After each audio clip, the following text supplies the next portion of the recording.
صحرائے چولستان کی عظیم قلعہ ڈیراور کی سچی کہانی۔ کہتے ہیں جو کہانی پشت در پشت چلتی ہوئی سینہ با سینہ بیان کی جاتی ہے اس میں حقیقت ہی حقیقت جھلکتی ہوئی دکھائی دیتی ہے، کیونکہ کسی کے زور و زبر سے یہ کہانی لکھی نہیں جاتی بلکہ دل کی کتاب میں صدیوں سے محفوظ رہتی ہے۔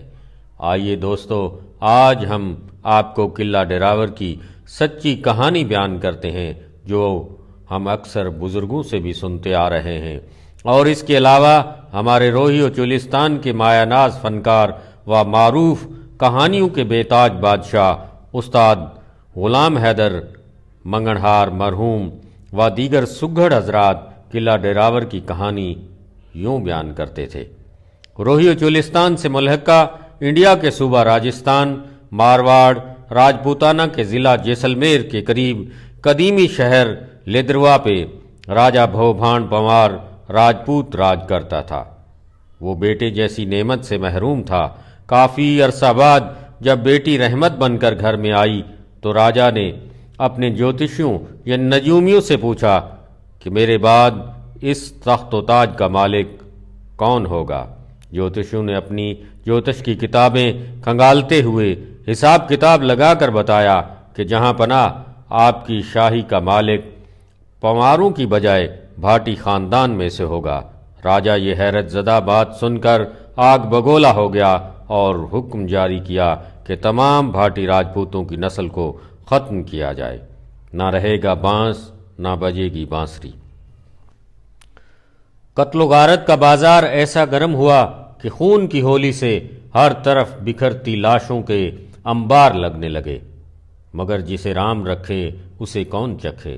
اسی ظلم و زیادتی کو دیکھ کر بھاٹی سرداروں میں وینتی نام کی عورت نے بھیس بدل کر اپنے پیٹ میں پلنے والے بچے کو بچانے کے لیے اپنے بھائی ججا بھٹا سولنکی راجپوت کے پاس آ کر پناہ لی۔ کہتے ہیں یہ جگہ موجودہ قلعہ ڈیراور کے مغرب کی طرف صحابہ رسول اللہ صلی اللہ علیہ وآلہ وسلم کے صاحبان کے درباروں کے پاس ٹھیڑ نما کھنڈرات میں تبدیل ججا بھٹا کا قلعہ نما محل تھا۔ وینتی دیوی نے اپنے بھائی کو تمام حالات سے آگاہ کیا تو بھائی نے کہا، بہنا چنتا مت کرو، ہم اس ظلم کا بدلہ لیں گے۔ وینتی بدلے کی دہکتی آگ میں تیر تلوار و دیگر جنگی آلات کی ہر وقت کثرت کرتی تاکہ پیٹ میں پلنے والا بچہ جنگجو بن کر اپنے خاندان و بھاٹی قوم کا بدلہ لے سکے۔ وہ دن قریب آ گیا، ماموں کی خوشی کا ٹھکانہ نہ رہا۔ شاہی شادیانے بجنے لگے، مگر وینتی نے شاہی بگل ڈھول دمامے روک کر بھائی سے کہا، جب تک میرا لخت جگر جوان نہیں ہوتا تب تک یہ راز ہی رہے تو اچھا ہے، ورنہ وہ ظالم ادھر حملہ کر کے پھر نقصان پہنچائے گا۔ ڈیراور سنگھ بھاٹی جب جوان ہوا تو ہتھیاروں سے لیس ہو کر شکار کھیلنے کے لیے نکلا تو موجودہ قلعہ جزیرہ نما جگہ کے درمیان جال کے درخت کے پاس عجیب نظارہ دیکھا کہ ایک بھیڑ نے بچے کو جنم دیا ہے، اور پاس ہی خونخوار بھیڑیا جو ہی بچے پہ لپکتا ہے تو آگ کے شعلے بھیڑ کے بچے کی حفاظت کرتے ہوئے بھیڑیے پہ پڑتے ہیں تو وہ واپس پلٹ کر پھر بار بار حملہ آور ہو کر بچے کو اٹھانے کی ناکام کوشش کرتا ہے۔ ڈیراور سنگھ نے یہ ماجرا دیکھا تو حیران ہو گیا۔ بھیڑیے کو مار کر جب اس جگہ کو کھودنا شروع کیا تو بیش بہا خزانہ نکلا۔ کہتے ہیں یہ قیمتی خزانہ سکندر اعظم نے پوری دنیا کو لوٹ کر دریائے ہاکڑا کی اس بیٹ نما جگہ کو محفوظ مقام سمجھ کر دبا دیا تھا تاکہ بعد میں نکال کر اپنے وطن لے جائے، مگر سکندر راجہ پورس کے لگے ہوئے تیروں کی ضرب سے سخت بیمار پڑ گیا اور واپس روانہ ہو گیا۔ جب ڈیراور سنگھ کو یہ قیمتی ہیرے جواہرات سونے چاندی کا خزانہ ملا تو اس نے اپنے ماموں ججا سے کہا کہ ماموں مجھے بھینس کے چمڑے جتنی جگہ دو تاکہ میں علیحدہ رہ کر شکار کھیل سکوں۔ ماموں نے لاڈلے بھانجے کی بات مان لی۔ ڈیراور سنگھ نے موچی سے بھینس کے چمڑے کی باریک دھاگے جیسی ڈور بنوا کر موجودہ قلعے کی جگہ کو چاروں طرف سے گھیر لیا۔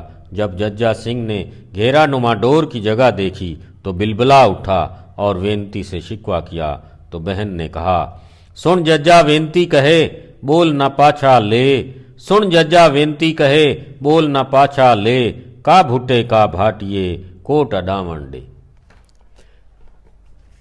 وینتی نے کہا، بھائی راجپوت قول کا پکا اور وعدے کا سچا ہوتا ہے، قول و اقرار سے پھرنا ایک راجپوت کا کام نہیں۔ اگر آپ کیے ہوئے وعدے پہ قائم و دائم نہ رہے تو بدنامی ہوگی، لوگ طعنے دیں گے، تاریخ میں بھٹوں کی وعدہ خلافی لکھی جائے گی، جگ ہسائی ہوگی، اور یہ سب باتیں مجھے جیتے جی مار کر زندہ لاش بنا دیں گی۔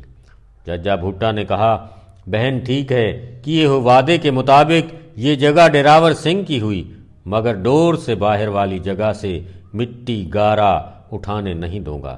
تو ڈیراور سنگھ نے اچ شریف کے راجا سے بات کی، خزانوں کا منہ کھول دیا اور تمام زیر تعمیر چیزیں اچ سے لائی گئیں۔ کہتے ہیں کہ 70 میل لمبی قطاروں کے ذریعے سے اینٹ، پتھر، گارا و دیگر سامان قطار در قطار سے لایا گیا، اور 834 عیسوی میں یہ قلعہ تعمیر ہو گیا۔ جب جیسلمیر لیدروا کے راجا بھوبھان کو علم ہوا تو لشکر بھیج کر ڈیراور سنگھ کو مارنا چاہا، تو ڈیراور سنگھ بڑی عقل مندی اور چال بازی سے اونٹ پہ سوار ہو کر رتناگر پنڈت کے کھیت میں جا چھپا، پیچھا کرنے پہ پہچان نہ سکے اور لشکر واپس آ گیا۔ جوتیشوں نے کہا، اے راجا، دیو کامت ڈیراور سنگھ اب قلعے کا مالک بن چکا ہے، مضبوط فوج بنا کر بدلہ لے گا، پھر قتل و غارت کا بازار گرم ہوگا، جس کے تمام ذمہ دار آپ کہلائیں گے۔ بھلا اس میں ہے کہ اپنی بیٹی کا رشتہ ڈیراور سنگھ سے طے کر لو، بیٹی راج کرے گی اور دشمنی بھی ہمیشہ کے لیے ختم ہو جائے گی۔ پھر ایسا ہی ہوا، بیٹی کا ناریل بھیجا گیا۔ وینتی، ججا سنگھ بھٹا اور ڈیراور سنگھ کو پنڈتوں نے منت سماجت کر کے منا لیا، شادی ہو گئی۔ ڈیراور سنگھ جیسلمیر اور ڈیراور شہر کا مالک بن گیا، اور اسی طرح بھاٹیوں نے کئی قلعے آباد کیے۔ کاسی متھرا پراگ بھڑ کسنیری بھٹنیر، ڈگم ڈیراور گڑھ گنجنی اے نووں جیسلمیر۔ ان 9 تاریخی مقامات پہ بھاٹیوں نے حکومت کی، پواروں سے رشتہ جوڑ کر ہمیشہ کے لیے دشمنی کو رشتہ داری میں بدل کر پرامن راج کرنے لگے۔ 1735 میں نواب صادق محمد اول نے قلعہ پہ قبضہ کیا تو بھاٹی خاندان سمیت جیسلمیر تک لمبی سرنگ کے ذریعے بچ کر نکلنے میں کامیاب ہو گئے، مگر راول رائے سنگھ کو قید کر لیا۔ نواب نے 50 روپیہ ماہانہ وظیفہ مقرر کر کے قلعہ میں رہنے کی اجازت دے دی تاکہ خفیہ ٹھکانوں، رازدار سرنگوں کے ذریعے خزانہ حاصل کر سکیں۔ یاد رہے کہ یہ مذکورہ وظیفہ 1833 تک رائے سنگھ کی اولاد بھوم سنگھ تک یہ وظیفہ جاری رہا۔ بھوم سنگھ کی اولاد ریاست جے پور چلی گئی اور بعد میں بھی گاہے بگاہے نوابوں سے ملتے رہے، عزت و احترام و انعامات سے نوازے جاتے۔ اس قلعہ کے 40 خوبصورت برج ہیں، ہر برج کا نقشہ مختلف ہے۔ ان برجوں پہ فوجی چوکیاں ہوتی۔ یہ شاندار مورچے اب ختم ہوتے جا رہے ہیں، جن سے تیر، تلوار، توپ کے گولوں و پتھروں کے علاوہ گرم پانی سے حملے کیے جاتے۔ اس کے بیش بہا خفیہ تہہ خانوں کے علاوہ ہر راجدھانی سے ملانے والی لمبی سرنگیں تھیں، جس کا نقشہ آج تک نہیں مل سکا، کیونکہ جب نواب نے قلعہ فتح کیا تو قلعہ دار کو کہا کہ مجھے خزانہ دکھاؤ، تو وہ بھول بھلیوں سرنگوں سے ہوتا ہوا 7 منازل پہ مشتمل تہہ خانے میں لے گیا، تو قیمتی خزانوں کا انبار دیکھ کر نواب حیران رہ گیا اور تلوار کے وار سے قلعہ دار کا خاتمہ کرنا چاہا۔ تو اس نے کہا، نواب صاحب، مجھے مارنے سے پہلے یہ سوچ لے کہ ان خفیہ تہہ خانوں کی سرنگوں سے آپ نکل کر واپس زندہ نہیں جا پاؤ گے۔ نواب نے کافی کوشش کی مگر ہر بار سرنگ میں الجھ جاتا۔ تب قلعہ دار کی منت سماجت کرتے ہوئے واپس نکلا تو قلعہ دار سے چابیوں کا گچھا چھیننے اور تہہ خانوں کا نقشہ حاصل کرنے کے لیے قلعہ دار کے پیچھے دوڑے تو قلعہ دار نے چابیاں ہوا میں لہراتے ہوئے مشرقی تالاب میں پھینک کر لمبی فصیل سے کود کر جان دے دی، اور آج تک وہ نہ چابیاں ملیں اور نہ ہی وہ نقشہ مل سکا۔ کہتے ہیں کہ اگر وہ 7 منازل پہ مشتمل تہہ خانوں والا خزانہ مل جائے تو ہمارا وطن پوری دنیا میں امیر ترین ملک کہلائے گا، مگر اس خزانے پہ دیو مالائی روحوں اور شیش ناگ کا پہرا ہے جسے کوئی حاصل نہیں کر سکتا۔ نواب صاحب نے پرانے محلات کی تمام بنیادیں اکھاڑ پچھاڑ کر کوشش کی مگر بے سود۔